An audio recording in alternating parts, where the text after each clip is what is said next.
Hello and welcome back to another episode of the Cinematic Trinity, the podcast where we delve into the worlds of TV shows, movies and video games. And we're back after a little hiatus. The fickle mistress that is life got in the way of us producing content and just seeing movies. But we're back now to talk about The Drama, the newest Robert Pattinson and Zendaya film, which sees Charlie and Emma discover a secret about one of them, and on the cusp of their wedding, it basically derails a lot of stuff. But we're here to talk about it because we were very excited to see this film, weren't we? Yeah, I was quite excited to see it because clearly the marketing campaign was just pure genius, because it was just them two, Zendaya and Robert Pattinson. And let's just confirm now, let's not call them by their character names because I can't be bothered. You've highlighted them, but I'm just going to call Zendaya and Robert Pattinson. Robert Pattinson, because I'll just say his full name. So I was really looking forward to it because it's them. But nothing had been spoiled for me, which is great. Definitely the way to go into it. Try and avoid as much as possible and just form your own opinion on it, because I think that this can... because of the subject matter, I think it can be, potentially divisive. So I think it's one of those things where you've got to just have your own opinion on it, basically. Yeah, so I mean, if you've seen the trailer, it is them having a wine party, kind of a tasting thing for their wedding with their friends Rachel and Mike, and they say, what's the worst thing you've ever done? And they go around the room, they give their stories, and then in the trailer it cuts to Zendaya about to say what she did, and then it's their shocked reaction. So you don't know what it is, what she's admitted to. I had some light spoilers for it. It didn't derail my enjoyment of the film or anything, so I had some understanding, but not completely what her thing was. So we're going to do a bit of a non-spoiler brief review first, and then we'll go into the spoiler because that's the biggest thing to talk about with this film. But definitely we're coming at it from the British perspective, so in America it's going to be really, really divisive. Even the reactions I've seen online have been very mixed from different reviewers and influencers. There's going to be a whole conversation about this film. Yeah, but that's good, isn't it? I think sometimes, not all the time, come on, we don't want all films to strike up a conversation, do we? But on the odd occasion, you do need it, don't you? And I think that this is it's a very interesting film because it's a brilliant film, as is. Zendaya's great in it, the script is great, the editing is... a bit crazy, and at points I was just oh my God, can you stop jumping around? But it works for what it's trying to tell. It's very fast paced. It's quite a short film, which is great. We love that.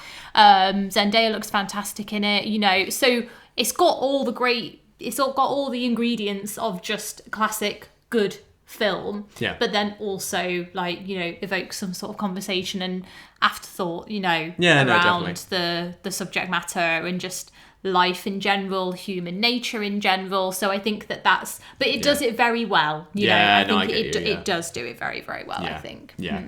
But I mean, the chemistry between the two of them as well, is brilliant. As actors, that drew us to the film as well. We like Zendaya, we like Robert Pattinson. So seeing the two of them together was really nice. And I was worried that actually they wouldn't have any chemistry, but I don't know why. But I just thought, are they gonna But I think that they do. I think that they do. Yeah. And I saw somebody saying it's really good to see them doing the press tour and the rounds and stuff like that. And because with for example, some of the other rom-coms, even A Star Is Born, Margot Robbie and Jacob Elordi for Wuthering Heights.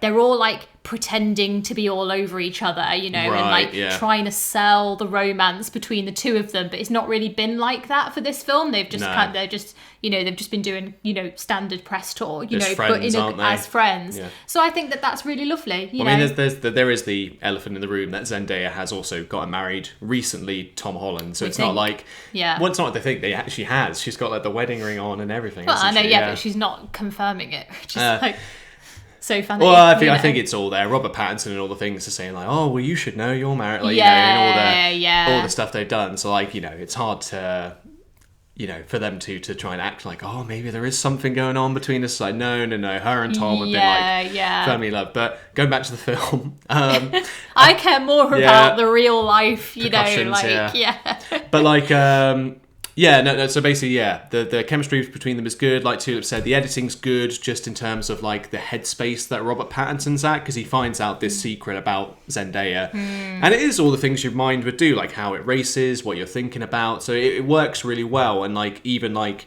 Zendaya gets a bit of that thinking, like, oh god, what's Robert Pattinson thinking? Is he going to leave me? Is he going to do like she kind of fictionalizes like a whole conversation between him and his best man, where he's like, I'm going to go back to the UK because he's British in this film. I'm just going to leave her. Yeah, it's good to see. It's good to see him being British. He's not been British since Harry Potter. Yeah, he's never British in anything, and what a shame. Everyone's performance is good, like in this film, and like it's not like a rom-com in terms of like the soppy kind of rom-coms. It's a dark comedy. It's a dark comedy. Like there are some like edits in this film which are funny, and like you are not on the edge of your seat, kind of like, oh god, like I've never done it for a film like recently anywhere. I've been like, oh no, or like covering my eyes. And everybody sort of in the cinema, like we were in quite a small screen, but there was a few people in there. It was pretty busy. It was pretty busy in there. We actually had to book tickets, which we don't normally do. We normally just walk in, but we thought, oh, we better book. Humble brag. You make it sound like we're like that kind of influencer that just gets in for free. We used to work at the cinema, so we shut up. I didn't even mean that. I just meant that it's not very busy normally, so we can walk in. So you're the one who's brought that humble brag upon yourself. No. Anyway, what was I saying? Everybody in the screen was kind of reacting in the same way, and like it's like we were all along the, and that's really nice when you're in the cinema. It's not like people talking or like going, oh, but like. You could see the people like shuffling in their seat and going, oh god, or like you could almost sense like the rolling of the eyes or the, putting the head in the hands, like especially the two people in front of us. Yeah. So it was a good feeling of actually seeing it in the cinema. Yeah. And just watching it unfold, because it does feel very like natural, and it's not like overplayed or anything. I feel like they could have like taken it to another level, but they didn't, and I appreciate that. So it was just genuinely just a really good film, and I'd highly recommend watching it. Same. So definitely go see it, and like there will be a trigger warning for this film. Again, we will get into it in the spoilers if you want to know what it is, but definitely go into it open-minded, I guess, and like it's not going to be as shocking here in the UK as it will be in America. So American viewers, be careful when you go see it. But what would you score it? What would you score this film? I don't know. I think like an 8. Yeah, I went for an 8. It's very, very solid. I was on the cusp of a 9, but I thought, I don't know what set it back for me. I literally logged it on my letterbox as a 9, and I was like, oh, maybe no, it's a good film, like a really, really good film. It's I don't know if it's got much like rewatch. I like challenges more. Value. Like if you're talking about like Zendaya films, I liked challenges more. That's probably like a 9 out of 10 for me. Yeah. But no, this is still grown good. On us as well. Yeah, and who knows, this might do as well. But like immediately afterwards, I was kind of like, what, it was good, but then also not my kind of like, it's not a 10 out of 10, but it is still really, really good. Like that doesn't mean that it's bad by any shape or form. It means it's just kind of like just good. It's just good. So well, there you go. That's 2 8s from me and Tulip, and always giving the same thing. I know. Well, we're like-minded. Changed. Yeah, exactly. Even after this hiatus, what about Delilah? What does Delilah think? She's going to give it an 8 as well. Oh, well done. Family unit we are. Aww. But let's go into some spoilers now and talk about that twist. Spoilers ahead. So what's the twist then, Michael? So in their little game of what's the worst thing you've ever done, Zendaya's is that she planned but didn't execute a school shooting at her high school.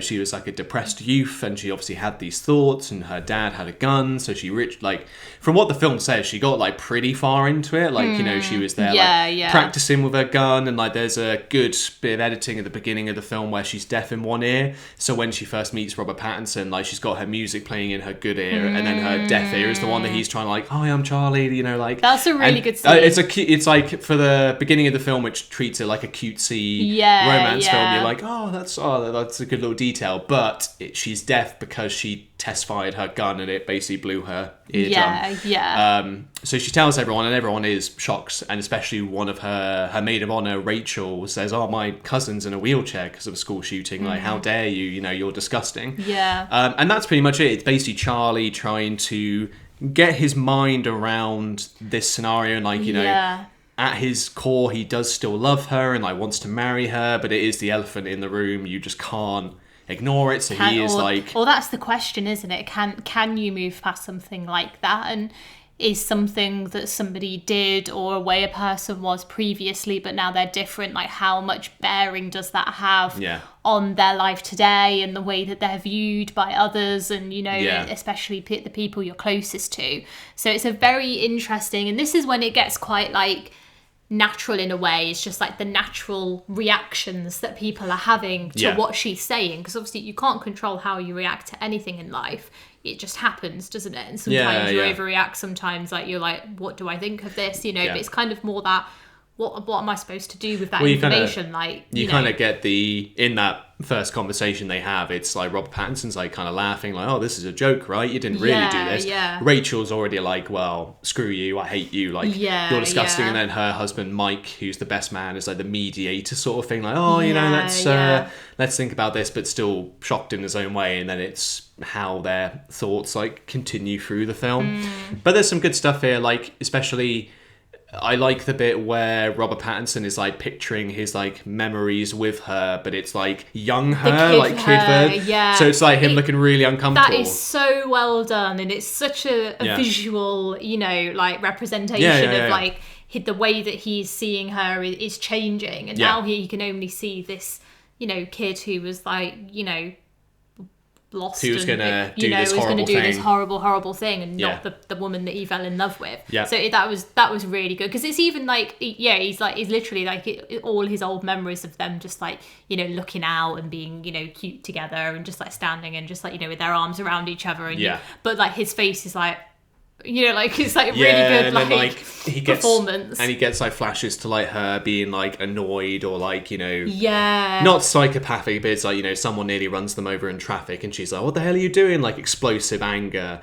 And they've got a mug in the house which has a gun on it, and he's chucks it away as if that's going to make any it's really difference. Funny because it cuts to them meeting their photographer, and she's so we'll shoot you two first, and then we'll shoot you with your parents, and then shoot you with your grandparents, and then shoot the maid of honor, and literally every time it says it's it cuts back to their faces, it is so well done. The scene with the photographer is great, because it's in the trailer as well, where they're trying to pose, because obviously he has just found this out 24 hours ago, so he's still processing it, and it's smile, Charlie cuddle Emma, lean into each other, Charlie smile, really naturally smile, and it's he really can't just bring smile himself how you would in real life. Exactly. So it's again the twisted so dark good. Comedy of it, sort of thing, and it does work. So it does work done. really well, and that's again Robert Pattinson's performance is really good, and then even Zendaya trying to hold on to this thing, and not she doesn't want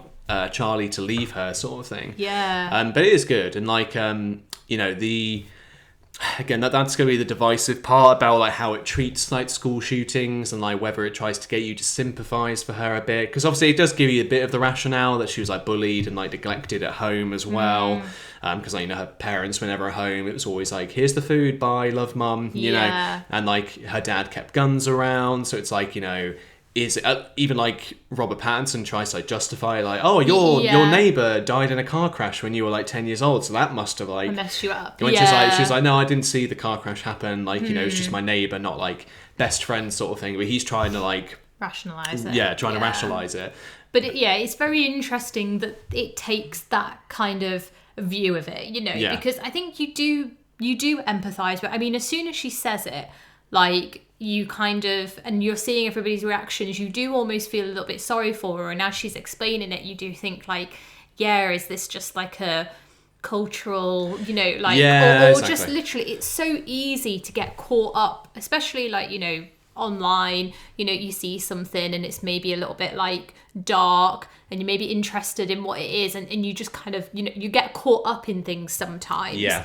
And it's not until it, you know, fully translates into the real world that you think, what am I actually doing? Because that's what happens with her. She says that, you know, I fully planned it. I was seeing things online. It just kind of looked cool. I just got caught up in like the imagery of it, you know, and I just thought that it was cool. And then, you know, she didn't have any friends. Nobody liked her. So she, you know, she had this gun. It was her dad's gun, and she took it, and she, you know, she kind of, you know, is making these videos and stuff like that, and just caught up in this kind of like cult of gun culture and violence, you know. Yeah. And then she goes to school on like the day or the day before she'd planned to do it. There'd been another mass shooting or another shooting, and then like I think somebody at their school had died in that shooting. Yeah. And then there was like loads of assemblies about it and stuff like that. And because she was so upset, and she kind of got caught up in that instead. So then she kind of became like an activist. I know, because for gun violence. Yeah. Because she was just like so heightened emotion, and it was like, you know, and like it meant that and because she was also so knowledgeable about gun violence, because she'd been in that world, you know. But obviously nobody knew that this was happening. So it's really interesting also the story of why she doesn't do it, and that context, and how that changes your perception of the thing that person intended to do. Because originally it's kind of played as like, you know, why didn't you do it? Oh, well, there was another school shooting. So I think like Robert Pattinson's character is kind of like, oh, so like stealing your thunder sort of thing. Yeah. Whereas it's kind of more like, there's like the assemblies, and then she kind of gets friends from it. So then like she kind of disregards it, because then she does join like the anti-gun association, becomes a speaker, like all the kids and stuff like talk to her, and like in one of the assemblies she gets like a hug from like a girl who kind of like bullied her, you know, sort of thing. So like she does kind of reconsider snap out of it. But and then obviously it does like it's continuously like there are like, oh, but this is why, oh, but this, like there's people have been saying like there's always an argument and then a counter argument. So it is hard, because obviously it's not black and white sort of thing. No, it's not. It's not at all. You know, you, if it was like 15 years ago or whatever, can you excuse that kind of action, you know, now sort of thing? Or because he quizzes his co-worker about it, his job, and says, oh, if your boyfriend did the exact same thing, what would you do? And she's like, oh, I'd call the police. And he's like, oh, but this. And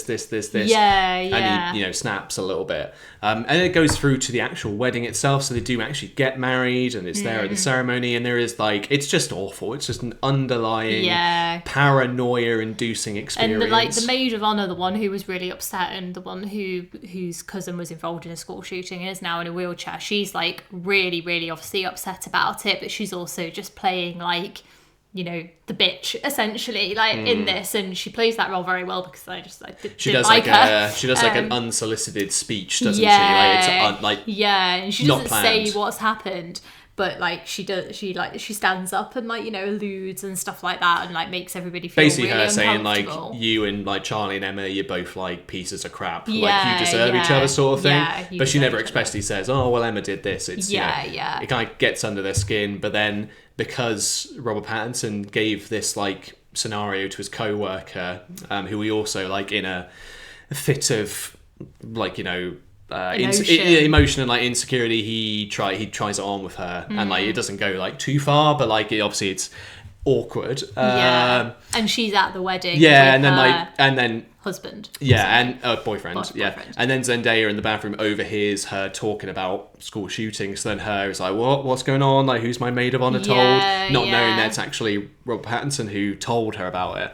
And then it like, that's again like one of those moments you're like, oh no. Is like she calls her into the room to talk to her and Robert Pattinson, his co-worker, and she just goes in and says, oh look, I didn't mean to kiss him, he kissed me, not thinking that. And it's kind of like, oh wait, that's not what I called you in here for. And you're just like, oh no. And then it's so uncomfortable. And then it obviously comes out that he spoke to her about the school shooting, so that's why she knows about it. And then it just it goes downhill from there, because then like obviously at the beginning of the film, Charlie has this really nice speech planned for like his like really cutesy about all the different times in their relationship, but after the whole reveal goes out the window, so he doesn't have a speech, and he's just there like, oh yeah, she's really kind, and I had this story, and really awkward. It's almost like, because at the beginning of the film, when he is talking about, oh, I really want to say this in my speech, I really want to say that in my speech, but he's like, looks really happy on his face, and it's all, and there's flashbacks, whereas he kind of does the same thing again. He just says what he wanted to say in his speech. He's like, oh, well, I really wanted to talk about this, but I can't really say that. Oh, I wanted to say this, but no, I'm not going to say that anymore. Like, so it's almost like the opposite of like, one look at it is like the really happy pre-knowing, and then post-knowing he's like, I've got all these memories that I would talk about, like, but now they're all tainted. Well, again, it's like the dark comedy of when he goes back into a speech and it's like he deletes stuff like, you're the kindest person I've ever met. I love how empathetic you are. Like, he takes all these bits out, and then he just deletes everything. But then, like, in his speech as well, he just fully goes off the deep end. He's like, oh, I've really embarrassed you, and like, oh, people stop gossiping, like she didn't do a school shooting, and it's just like, oh, so he drops everybody in it. So then, like, obviously then it comes out about him kissing his co-worker, so the boyfriend goes and like headbutts him, and like they get into a fight, and then Zendaya runs off from the wedding. You don't, because all you see he says this thing about, and I didn't mean to kiss such and such Misha, I think her name is. Yeah, Misha, yeah. And then, they start arguing, and the boyfriend gets up and starts walking over, and then it just cuts to Robert Pattinson going back into his flat, and he's got all blood all over his face and all down his top. So you're literally like, oh my God, what's happened here? And then it goes back to it, and you see that he gets... So it's just really well, like, chopped up like, it adds to the comedy element of it, that you don't see like everything just like in chronological order. It's kind of like jumping about all the time. It's almost as if like somebody was sat telling the story, and like that's how your mind jumps around, and I forgot to say that he headbutted me, like and I forgot to say this, I forgot to say that. It's literally like somebody going back and being like, I forgot to mention all these different things, and that's the way that it's kind of like put together. Like, it's, it jumps about a lot, and more towards the start I was like, gosh, can this stop jumping, but it works. You settle into it, and it works really well. So then, like, that happens at the wedding, so Zendaya's run off, and basically he goes home, she's not there, and then kind of alluded to earlier in the film, as they joked on their wedding days, that they'd go to this like burger restaurant diner thing afterwards, and like, it's like, oh, it seems a bit weird to go there on our wedding day, but he goes there, orders a cheeseburger and a Coke, and then like he's just sat there, and then Zendaya walks in, and they had this thing earlier in the film where like Zendaya's kind of coping thing, or like trying to de-escalate the situation, was like, let's do a bit of role play in terms of we've like never met before, and then like, she sits down, he starts apologizing, and then she does the whole like, oh, where are you from? You look familiar. Like, my name's Emma. And it's like, I found it kind of sweet. It's heartwarming. Yeah, it is. Like at the end of the day, they do still love each other in like this weird, crazy world sort of thing. But like, at the end of the day, they're still like, meant for each other sort of thing. So it's almost like it ends there, basically. They have this kind of role play briefly, and then it cuts to black, and that's the end. But it's kind of like they're on the road to try and mend it, you know? Like, she's kind of forgiven him for what he, like, kind of outing her in that way. And that's it's kind of so interesting, because it is very heartwarming at the end, and I was literally thinking all the way through, I was like, I hope that they do stay together. Like, I hope that people forgive her, because I feel as though, like, it's also a product of her environment and stuff like that. Like, that was my personal opinion on it as I was watching the film. But then you're going through the emotions at the same time as all the other characters are. Like, how do I feel about this? Is this like really weird? Is this not? Like, could I cope with this? Like, could I be with that person still? Because when you're outside of it, and you're outside of the emotion, looking in, it's like somebody who, their partner cheats on them all the time. It's very easy for somebody outside to say, why don't they just leave? Like, just go. Like, just leave them. But when you're in it, and you are part of that emotion and part of that union, particularly in a relationship, it's really difficult to just be like, I know I should leave, because the emotion is so like strong, and that like, so it's that as well, isn't it? So that's why you also said it was like when someone's been sent to prison, and like why their wives or somebody partners would like keep visiting them, and like, if you'd murdered somebody and I stayed married to you and I visited you in prison, like, people might be like, why on earth is she doing that? Like, she's an idiot, like, he's crazy. But it's like, you can't you can't judge because it's just, it's not black and white. That's the thing. Yeah, it's not, it's such a grey area. And it's a good conversation piece, like we said it in our sort of non-spoiler section, but it is good. It does get you talking, and like even Robert Pattinson weighs in a little bit with the gun culture and like America being like, blah blah blah, and like Rachel's kind of snapped back, is like, oh, so you're saying America's like the problem? So that is how I imagine the conversation's gonna go. But no, I liked it. I did enjoy it. I enjoyed it, and like hopefully that was a good spoiler section there. Hopefully that gave a good idea of what to expect from this film. And again, we've kind of outlined the twist. So yeah, there is a lot of commentary on it. So just be careful. If I think a lot of people have said, like particularly those in America, said my child was involved in a school shooting or something like that, or I was. So actually, this is quite triggering for me, which is valid. But I think that it's still, it doesn't take away from the film itself. It's hard. It's hard because it's difficult. It is the whole point of the plot. So kind of to give it away in a trigger warning or like a prelude like thing would just kind of ruin it a little bit. Yeah, it would. And but then obviously if people are going to get up and leave the theatre or cinema or whatever afterwards, but that's okay. It's like with anything in life, like you don't know when a past feeling you might like smell something or see something.